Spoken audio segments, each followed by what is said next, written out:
Selamat siang semuanya, kabar baik dan sehat selalu.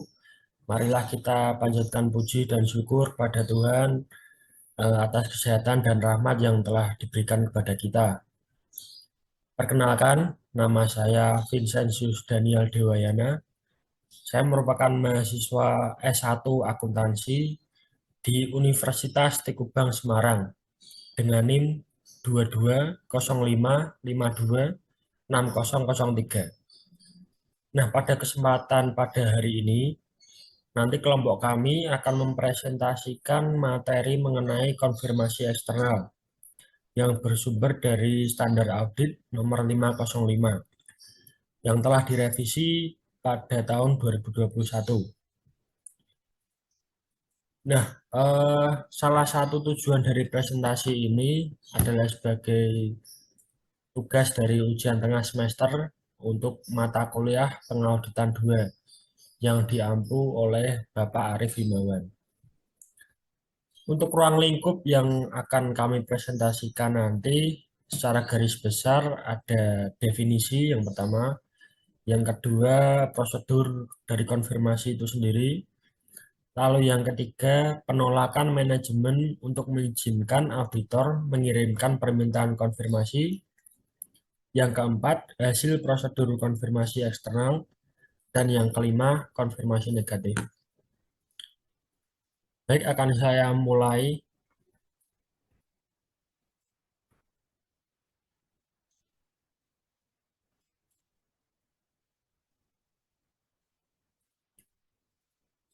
Nah, Standar Audit 505 revisi tahun 2021 tentang konfirmasi eksternal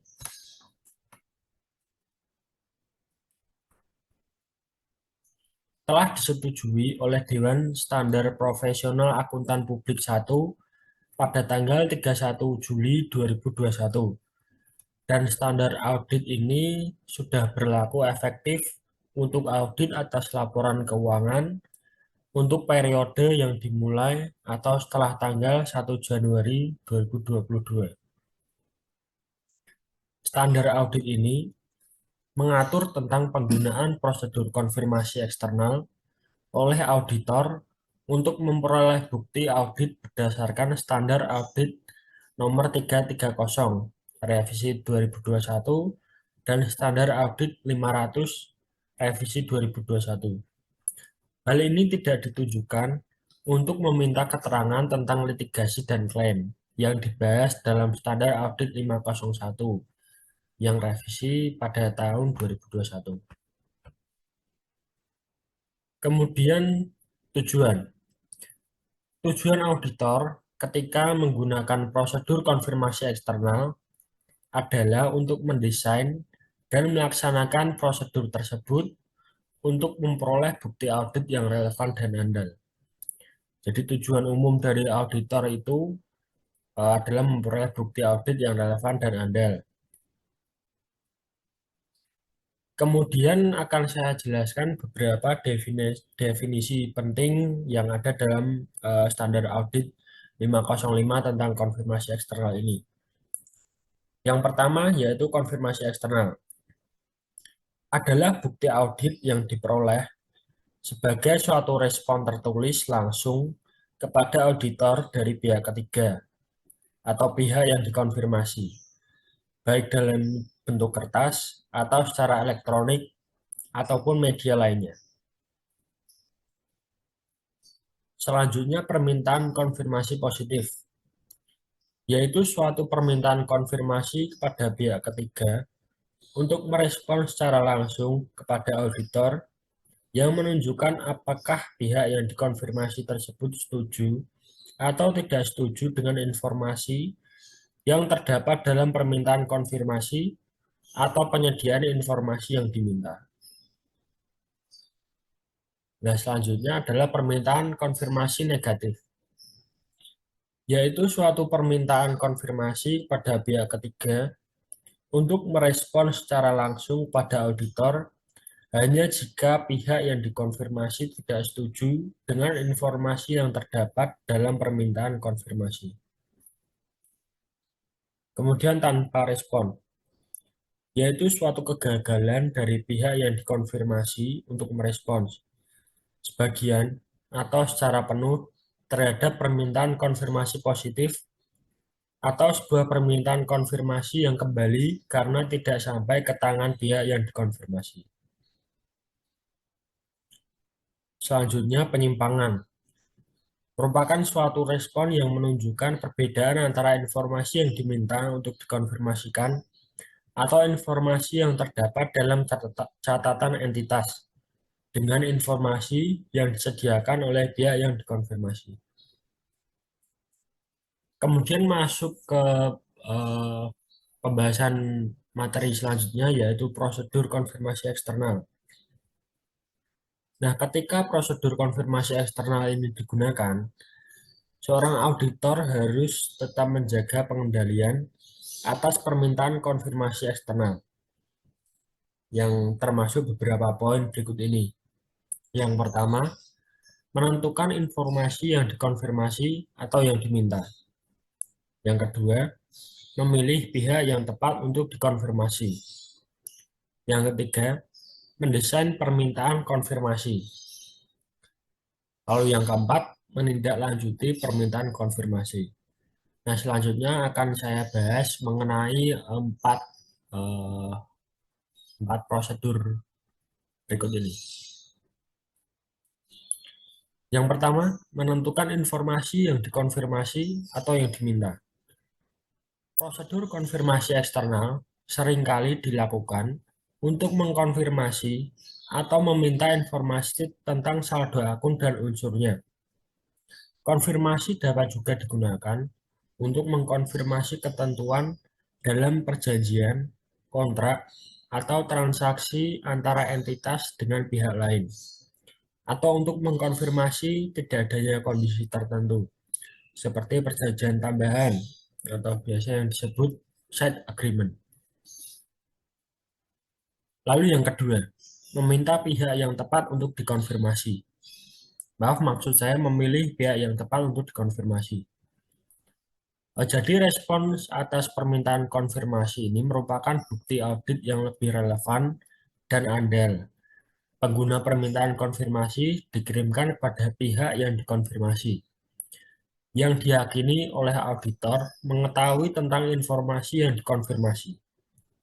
Nah, sebagai contoh, seorang eh, personel dalam institusi keuangan yang berpengetahuan tentang transaksi atau pengukuran dan pengaturan yang kepadanya permintaan konfirmasi ditujukan adalah orang yang tepat di institusi keuangan tersebut untuk dimintai konfirmasi dan bukan orang lain, karena dia merupakan orang yang lebih paham di bidangnya.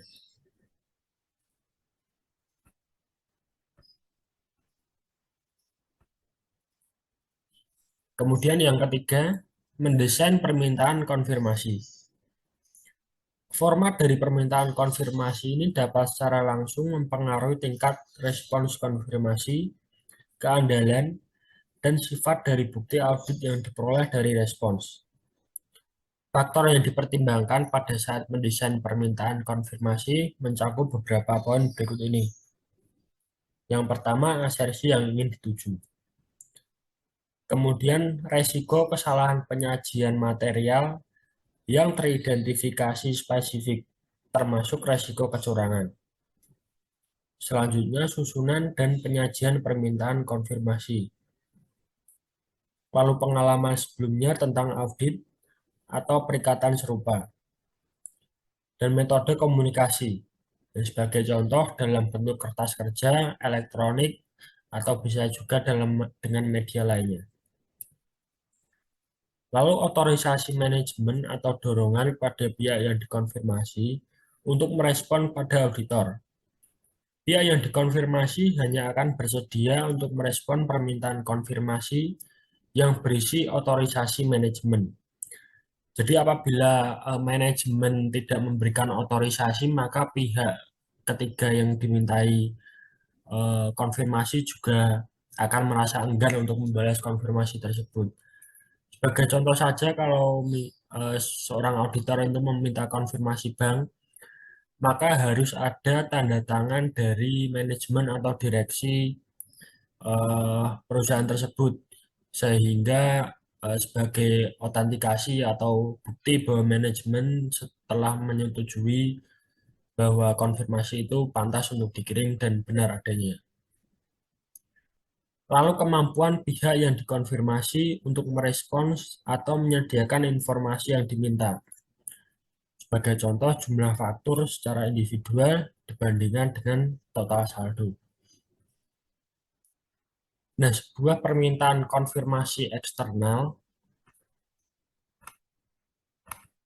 positif meminta pihak yang dikonfirmasi untuk menjawab kepada auditor dalam semua kasus dengan menunjukkan persetujuan pihak yang dikonfirmasi dengan informasi yang diberikan, atau dengan menanyakan pihak yang dikonfirmasikan untuk menyediakan informasi.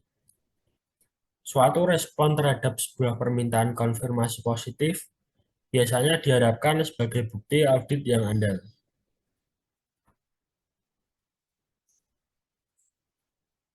Namun, ada resiko bahwa pihak yang dikonfirmasi mungkin membalas permintaan konfirmasi tanpa melakukan verifikasi apakah informasi adalah benar. Seorang auditor dapat mengurangi resiko ini dengan menggunakan permintaan konfirmasi positif yang tidak menyatakan jumlah atau informasi lainnya dalam permintaan konfirmasi dan menanyakan pihak yang dikonfirmasikan untuk mengisi jumlah atau melengkapi informasi lainnya. Jadi seperti tadi contohnya untuk konfirmasi bank.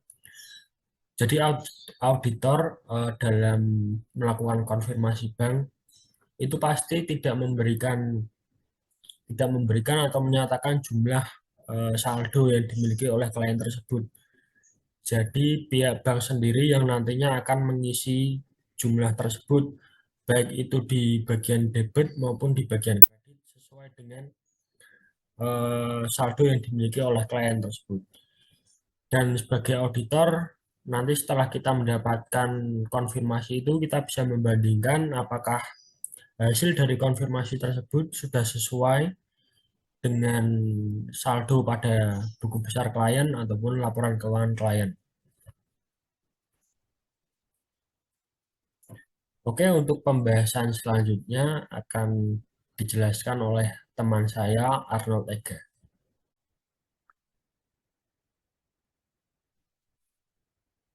Halo, selamat siang. Perkenalkan, nama saya Arnold Hernando. Saya berasal dari Universitas Tekubang Semarang dari program studi S1 Akuntansi DLC dengan NIM 2205526004.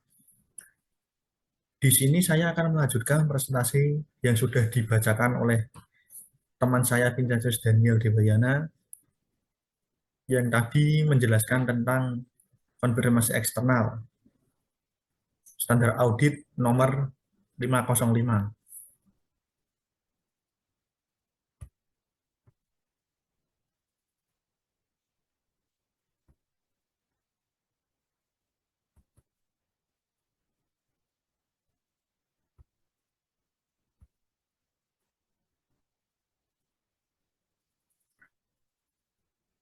Mari kita mulai presentasi pada siang hari ini. Prosedur konfirmasi eksternal. Di sisi lain, penggunaan metode permintaan konfirmasi kosong dapat mengakibatkan tingkat respon yang rendah karena adanya usaha tambahan yang diperlukan oleh pihak yang dikonfirmasi. Jadi kalau konfirmasi itu kalau bisa ya jangan sampai konfirmasinya kosong sama sekali, ya harus ada isinya. Karena kalau misal pakai metode konfirmasi kosong itu juga kurang baik dalam prosedur audit maupun dari standar audit yang sudah berlaku. Kemudian penentuan bahwa permintaan telah dialamatkan secara tepat termasuk memeriksa validitas beberapa atau semua yang dituju oleh permintaan konfirmasi sebelum konfirmasi dikirimkan. Yang keempat, menindaklanjuti permintaan konfirmasi.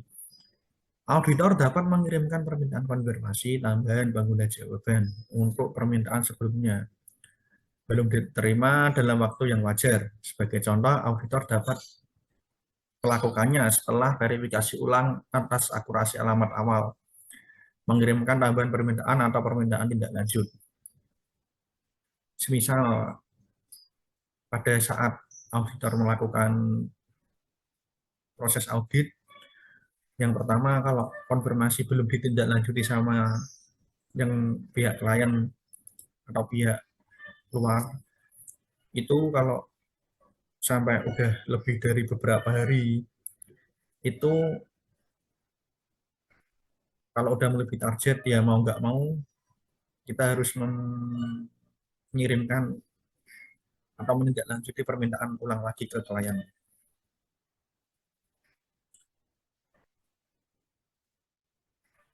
Jika manajemen menolak untuk mengizinkan auditor mengirimkan permintaan konfirmasi, maka auditor harus melakukan hal berikut. Yang pertama, meminta keterangan tentang alasan manajemen untuk menolak dan mencari bukti audit tentang validitas dan memadainya alasan tersebut. Jadi sebagai seorang auditor itu kalau misalnya ada manajemen atau pihak klien menolak apa yang dari pihak eksternal kirim permintaan konfirmasi, maka ya sebagai seorang auditor harus tetap melakukan atau mencari bukti-bukti yang lain supaya prosesnya tetap berjalan. Mengevaluasi implikasi penolakan manajemen atas penilaian auditor terhadap resiko kesalahan, penyajian material yang relevan, termasuk resiko kecurangan dan sifat saat dan luas prosedur audit dan yang lain dan lanjutannya. Melakukan proses audit alternatif yang didesain untuk memperoleh bukti audit yang relevan dan handal.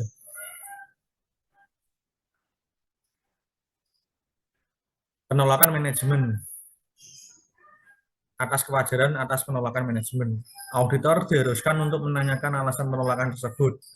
Ya sebagai auditor harus jadi orang yang cerewet dan jangan pasif. Suatu alasan umum yang dikemukakan adalah adanya sengketa hukum atau proses negosiasi dengan pihak yang dimaksudkan untuk dikonfirmasi. Oleh karena itu dapat menyebabkan permintaan konfirmasi tidak tepat waktu atau bisa disebut molor dari tanggal yang sudah ditentukan.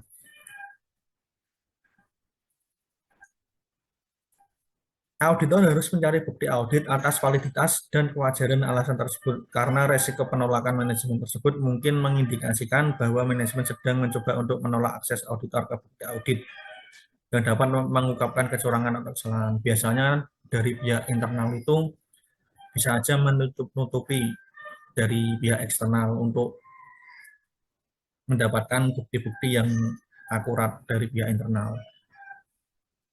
Nah, ya tidak semuanya klien tak gitu sih, tapi ya pasti ada yang melakukan hal tersebut.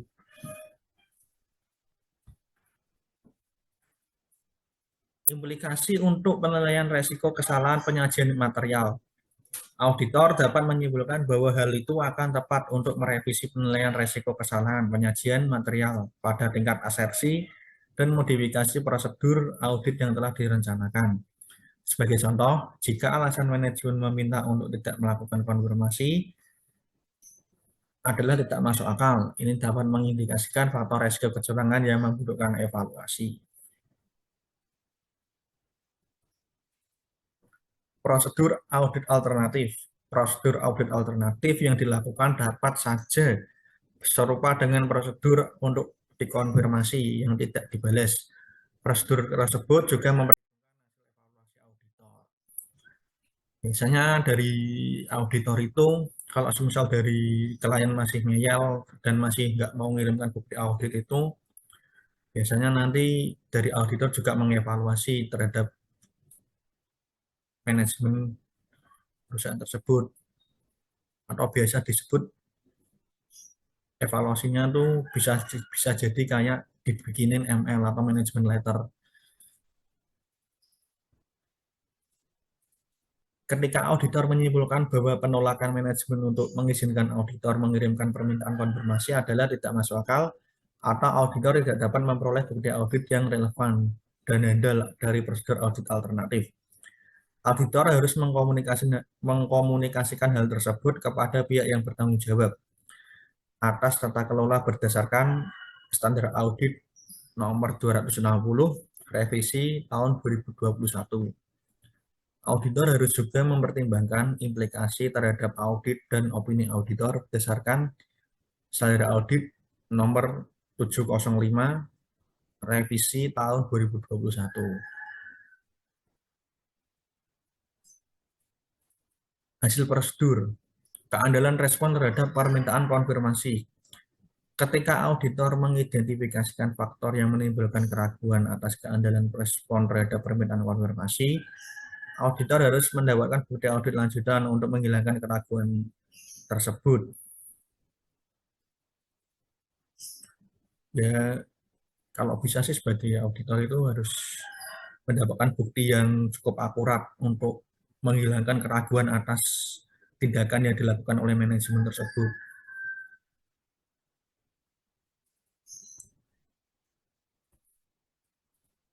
Meskipun pengguna bukti audit diperoleh dan berbagai sumber eksternal entitas, keadaan mungkin ada yang berdampak pada keandalannya. Semua respon konfirmasi membawa beberapa resiko dari intersepsi, perubahan, atau kecurangan. Resiko tersebut ada terlepas apakah balasan diperoleh dalam bentuk kertas, elektronik, atau media lainnya. Faktor yang mungkin menunjukkan keraguan atas keandalan respon mencakup: yang pertama, diterima oleh auditor secara tidak langsung. Yang kedua, tidak berasal dari pihak yang mestinya dimaksudkan untuk dikonfirmasi.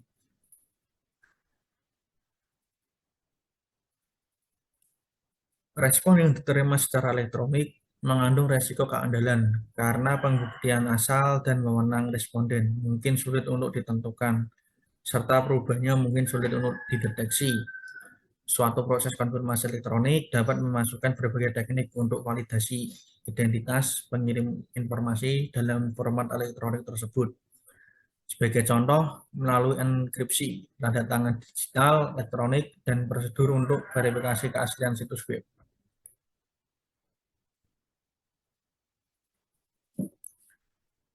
Kemudian, jika pihak yang dikonfirmasi menggunakan pihak ketiga untuk mengkoordinasi dan menyediakan respon untuk permintaan konfirmasi, auditor dapat melaksanakan prosedur yang ditunjukkan untuk menangani resiko. Yang pertama, respon mungkin dapat berasal dari bukan dari sumber yang benar. Jadi itu respon tuh biasanya bisa dari sumber yang pihak ketiga atau mungkin pihak lain di luar pihak manajemen atau pihak internal. Biasanya kalau mendapatkan respon dari pihak ketiga atau pihak luar itu mungkin keakuratannya kurang. Dan bisa jadi itu responnya ya dibuat-buat atau palsu. Yang kedua, seorang responden mungkin bukan pihak yang berwenang untuk merespon. Jadi biasanya responden yang dari pihak ketiga itu mungkin bukan pihak yang cukup untuk merespon bukti tersebut karena bukan wewenangnya sebenarnya. Karena yang wewenang yang asli itu ya berasal dari manajemen yang asli, bukan orang lain yang disuruh bantu atau suruh untuk bertanggung jawab. Kemudian integritas transmisi kemungkinan dikompromikan. Jadi ya integritas itu juga harus jangan dibuat main-main karena tidak bisa dikompromikan, juga harus ya tidak bisa dibuat main-main. Kemudian suatu respon lisan terhadap suatu permintaan konfirmasi tidak memenuhi definisi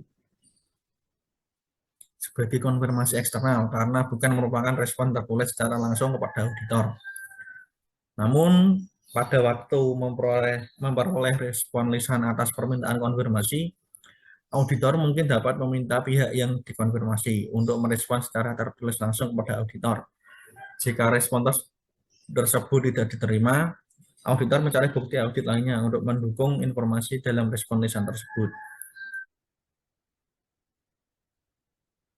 Ya, untuk penjelasan dari saya ini sudah cukup, sekian sampai di sini. Untuk penjelasan selanjutnya yang akan mengenai materi konfirmasi eksternal akan dilanjutkan oleh teman saya, Mas David Karuna. Dia juga merupakan seorang auditor eksternal, mungkin penjelasannya akan lebih lengkap karena dia juga sudah berpengalaman di eksternal auditor. Sekian, terima kasih penjelasan dari saya.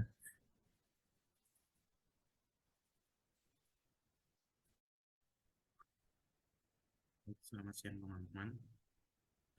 Saya dari Universitas Tikubang Semarang. Perkenalkan, nama saya David Karuna Danenjaya, NIM 2105526002.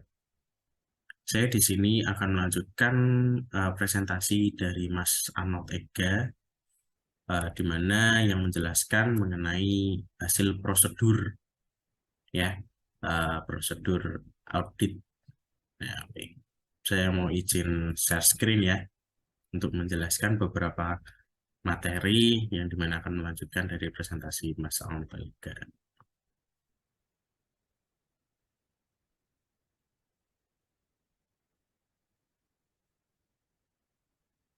Baik. Dari hasil prosedur. Nah, di sini ada respon yang tidak dapat diandalkan ya teman-teman. Nah, dari respon yang tidak dapat diandalkan ini, ya, kita melihat dari auditor nih. Dia menentukan bahwa respon terhadap permintaan konfirmasi ini tidak dapat diandalkan. Auditor itu harus mengevaluasi implikasi tersebut atas penilaian risiko kesalahan penyajian material yang relevan, termasuk risiko kecurangan, serta sifat saat dan luas prosedur audit lain. Nah, di sini juga ada tanpa respon. Nah, di mana tanpa respon ini tuh kasus-kasus ini yang perlu auditor perhatikan ya, di mana auditor itu harus melaksanakan prosedur audit alternatif. Nah, itu kuncinya ya, di mana auditor itu melakukan audit alternatif ini untuk memperoleh bukti-bukti yang relevan dan andal. Nah, gimana sih cara auditor itu menunjukkan nih, ya, menunjukkan atau membuktikan dari audit yang relevan dan andal itu.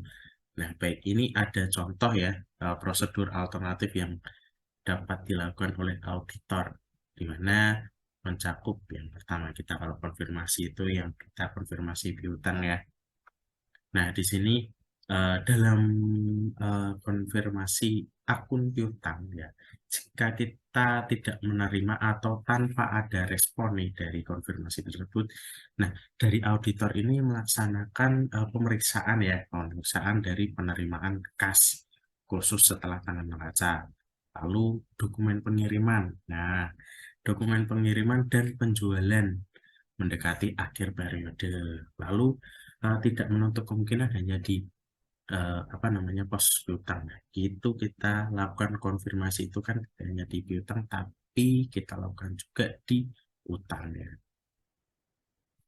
Nah, dari ini ya kita lihat nih dari saldo pos akun utang ya, dimana jika tidak ada jawaban konfirmasi nih ya dari uh, salah satu supplier kita ya kan, di sini auditor itu melakukan pemeriksaan dari pengeluaran kas setelah tanggal neraca atau korespondensi dengan pihak ketiga dan catatan lainnya ya, di mana seperti halnya catatan penerimaan pajak gitu.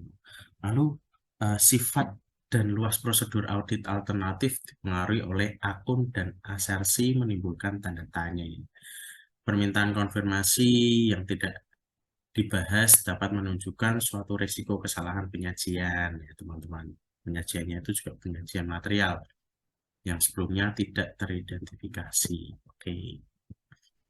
Lalu penggunaan respon, di mana penggunaan respon terhadap konfirmasi positif itu sangat diperlukan ya untuk memperoleh bukti audit yang cukup dan tepat. Nah, di sini saya sedikit menjelaskan mengenai hal tersebut ya, di mana ketika auditor menentukan bahwa respon terhadap permintaan konfirmasi positif tersebut itu diperlukan untuk memperoleh bukti audit yang cukup dan layak. Nah, lalu prosedur audit alternatif ini tidak akan menyediakan bukti audit yang diperlukan oleh auditor. Nah, jika auditor tidak memperoleh konfirmasi seperti itu, maka auditor harus menentukan implikasi tersebut atas audit dan pendapat auditor berdasarkan SA 705. Mungkin nanti dari teman-teman bisa cross-check langsung ya dari SA 705 ya. Nah, dalam kondisi tertentu, auditor dapat mengidentifikasi suatu resiko kesalahan penyajian material yang telah ditentukan pada tingkat asersi, yang untuk itu respon terhadap permintaan konfirmasi positif diperlukan untuk memperoleh bukti audit yang cukup dan tepat. Nah, ini yang memang sangat diperlukan untuk konfirmasi positif ya. Baik, nah kita lihat nih, di sini ada beberapa kondisi seperti itu dapat mencakup ya. Kita lihat ya dari kondisi-kondisi tertentu yang dimaksudkan ya. Di sini kondisi tersebut itu mencakup dari informasi yang tersedia untuk menguatkan asersi manajemen hanya tersedia di luar entitas. Lalu faktor resiko kecurangan khusus seperti resiko manajemen yang mengesampingkan pengendalian atau resiko kolusi yang dapat melibatkan karyawan dan atau manajemen. Mencegah auditor untuk mengandalkan bukti dari entitas.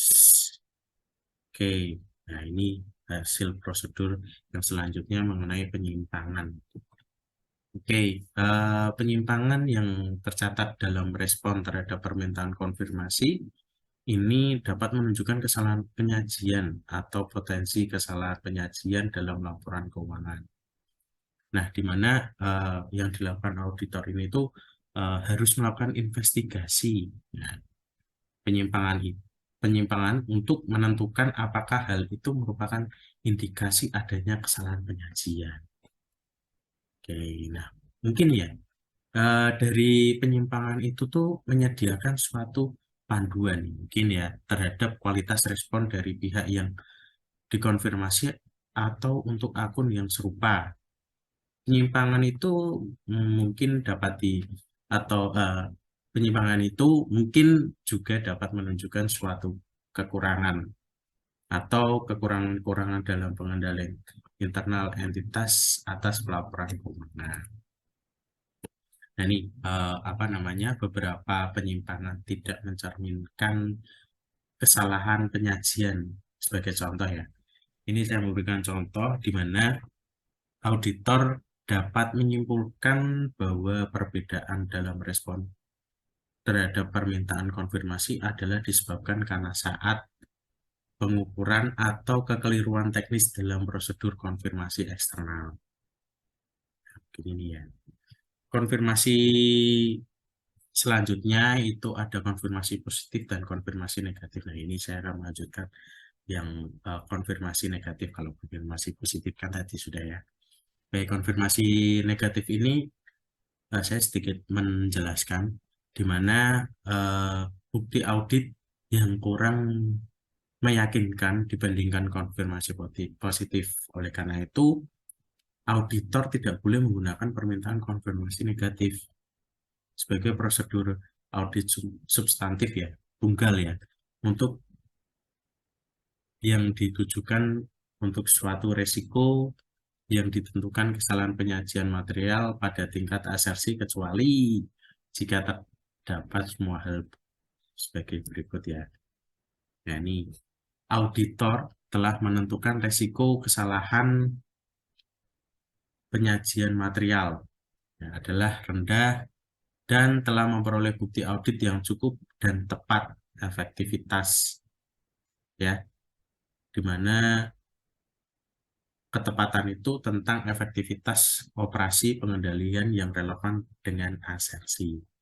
Lalu populasi unsur-unsur yang diterapkan prosedur konfirmasi negatif terdiri dari sejumlah besar saldo akun, transaksi, atau kondisi yang kecil dan homogen. Lalu diharapkan suatu tingkat penyimpangan sangat rendah. Auditor tidak menyadari keadaan atau kondisi yang akan menyebabkan permintaan konfirmasi negatif mengabaikan permintaan konfirmasi. Nah, kegagalan dalam menerima respon atas permintaan konfirmasi negatif ini tidak secara eksplisit, ya kan, menunjukkan penerimaan oleh pihak yang dimaksud untuk dikonfirmasi tentang permintaan konfirmasi atau verifikasi atas keakuratan informasi yang terkandung dalam permintaan tersebut. Nah, oleh karena itu, suatu kegagalan pihak yang dikonfirmasi untuk merespon permintaan konfirmasi negatif menyediakan bukti audit yang kurang meyakinkan daripada suatu respon terhadap permintaan konfirmasi positif. Lalu selanjutnya akan membahas mengenai pengevaluasian atas bukti yang diperoleh. Jadi auditor harus mengevaluasi ya, apakah hasil prosedur konfirmasi eksternal ini merupakan bukti yang relevan dan andal atau apakah bukti audit lanjutan yang diperlukan. Pada waktu mengevaluasi hasil permintaan konfirmasi eksternal secara individual, auditor dapat menggolongkan hasil sebagai berikut. Yang pertama, di mana suatu respon dari pihak yang tepat yang dikonfirmasi menunjukkan persetujuan dengan informasi yang disediakan dalam permintaan konfirmasi atau menunjukkan informasi yang diminta tanpa adanya penyimpangan. Lalu yang kedua, suatu respon yang dianggap tidak dapat diandalkan. Ya. Lalu suatu permintaan konfirmasi yang tidak direspon. Yang keempat, suatu respon yang menunjukkan suatu penyimpangan. Nah, pengevaluasian auditor ini ketika dengan memperhitungkan prosedur audit lain yang mungkin dilakukan oleh auditor dapat membantu auditor dalam menyimpulkan apakah bukti audit yang cukup dan tepat telah diperoleh atau apakah bukti audit diperlukan seperti yang dituntut oleh SA 330. Baik, mungkin dari presentasi kelompok kami dari materi SA 505 sampai di sini. Apabila ada kesalahan kata dari kami mohon maaf, dan di mana di sini kami ingin membantu atau sedikit memberikan informasi penjelasan mengenai SA 505. Baik, saya mewakili dari teman-teman, saya izin mengundurkan diri dan terima kasih atas perhatian teman-teman sekalian, di mana ini bisa membantu teman-teman untuk menambah ilmu mengenai SA 505. Baik, terima kasih.